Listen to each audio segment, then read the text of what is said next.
বিশাল সমুদ্রের মাঝে একটি মাজার, কিন্তু ঝড় বৃষ্টি জলোচ্ছ্বাস কোনো কিছুতেই ডুবে যায় না এই মাজারটি। এমনকি প্রচন্ড ঢেউ বয়ে গেলেও এই মাজারের ভেতরে পানি প্রবেশ করে না।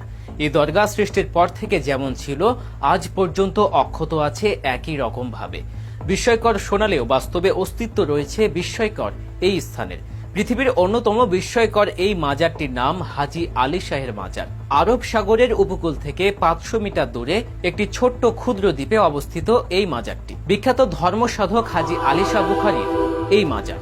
সৈয়দ পীর হাজী আলী শাহ ছিলেন একজন সুফি এবং বর্তমান উজবেকিস্তানের একজন ধনী বণিক। লোকমুখে শোনা যায় তিনি ইসলাম তথা বিশ্বাসের জ্ঞানের মাধ্যমে অনেক অলৌকিক কাজ করতেন। কথিত আছে উজবেকিস্তানে থাকাকালীন একদিন তিনি নামাজ পড়ে ফেরার সময় রাস্তায় এক মহিলাকে দেখে থেমে যান। মহিলাটি কাঁদছিলেন দেখে তিনি মহিলার কাছে গিয়ে তার কান্নার কারণ জানতে চাইলেন। মহিলাটি উত্তর দিলেন যে সে তেল কিনে বাড়ি ফেরার সময় তেলের বোতলটি পথে পড়ে গিয়েছে এবং বোতলের তেল মাটি শুষে নিয়েছে। তার স্বামী যদি একথা জানতে পারে তবে তাকে মারবে। মহিলাটির কান্না দেখে আলী শাহের খারাপ লাগে এবং তিনি তার একটি আঙ্গুল মাটির ভেতরে প্রবেশ করায়। ফলে মাটি ভেদ করে তেলের ফোয়ারা উঠে আসে। মহিলাটি সেখান থেকে তার তেলের বোতলটি পুনরায় ভরে খুশি মনে বাড়ি চলে যায়। কিন্তু এরপর থেকে তার খারাপ লাগা শুরু হয়। যদিও সে মহিলাটির উপকার করেছে, কিন্তু তার এটা ভেবে খারাপ লাগে যে তিনি মাটি খুঁড়ে মাটিকে আঘাত করেছেন। এরপর থেকে তিনি রাতে খারাপ স্বপ্ন দেখতে শুরু করলেন এবং অসুস্থ হয়ে পড়েন। এরপর তার মায়ের অনুমতি নিয়ে তার ভাইয়ের সাথে ভারত সফর করেন এবং অবশেষে মুম্বাইয়ের সমুদ্র তীর ওয়ার্লি অথবা বর্তমানে তার সমাধির বিপরীত কোনো জায়গায় এসে পৌঁছান।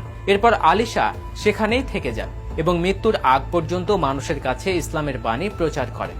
মৃত্যুর আগে তিনি তার ভক্তদের নির্দেশ দিয়ে যান যে মৃত্যুর পর তাকে যেন কোনো নির্দিষ্ট স্থান বা কবরস্থানে সমাহিত না করে কাফন পরিয়ে সমুদ্রে ভাসিয়ে দেয়া হয়, যাতে তাকে সেই মানুষরাই দাফন করতে পারে যারা তাকে খুঁজে পাবে। অতঃপর হজ পালন করতে গিয়ে তার মৃত্যু হয়। এরপর ভক্তরা তার দেয়া আদেশ পালন করে এবং তার মৃতদেহ কাফন পরিয়ে সমুদ্রে ভাসিয়ে দেয়। ভাসতে ভাসতে তার কাফন মুম্বাইয়ের ওয়ার্লি সমুদ্রের মাঝে পৌঁছায়। পরবর্তীতে সেখানেই তাকে সমাহিত করা হয় ও দরগা শরীফ নির্মিত হয়।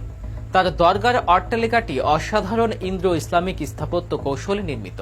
ক্ষুদ্র দ্বীপটি মহালক্ষ্মী শহরের সঙ্গে একটি সংকীর্ণ বাঁধ দ্বারা যুক্ত, যা লম্বায় প্রায় 1 কিলোমিটার। মুসলিম ধর্ম ব্যতীত অন্য সকল ধর্মের মানুষদের জন্যও জায়গাটি উন্মুক্ত। মানুষ সেখানে বিভিন্ন মানত নিয়ে যায় এবং তাদের মতে ওখানে গিয়ে প্রার্থনা করলে সকল ইচ্ছা পূরণ হয়। দরগাটির সব থেকে চমকপ্রদ ব্যাপার হলো যে কোনো দুর্যোগের মোকাবেলা করে এর টিকে থাকা। সমুদ্রের মাঝে থাকা সত্ত্বেও সমুদ্রের উত্তাল ঢেউ এই দরগার কোনো ক্ষতি করতে পারে না। এমনকি 1 ফোঁটা পানিও দরগার মধ্যে প্রবেশ করে না।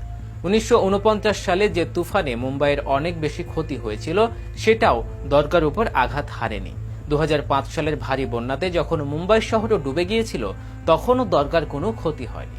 এত সব ভয়ঙ্কর প্রাকৃতিক দুর্যোগ সহ সমুদ্রের উত্তাল ঢেউ দরগাটির কোনো ক্ষতি করতে না পারার পেছনে কারণ জানতে স্বাভাবিকভাবে সবাই উৎসুক থাকে।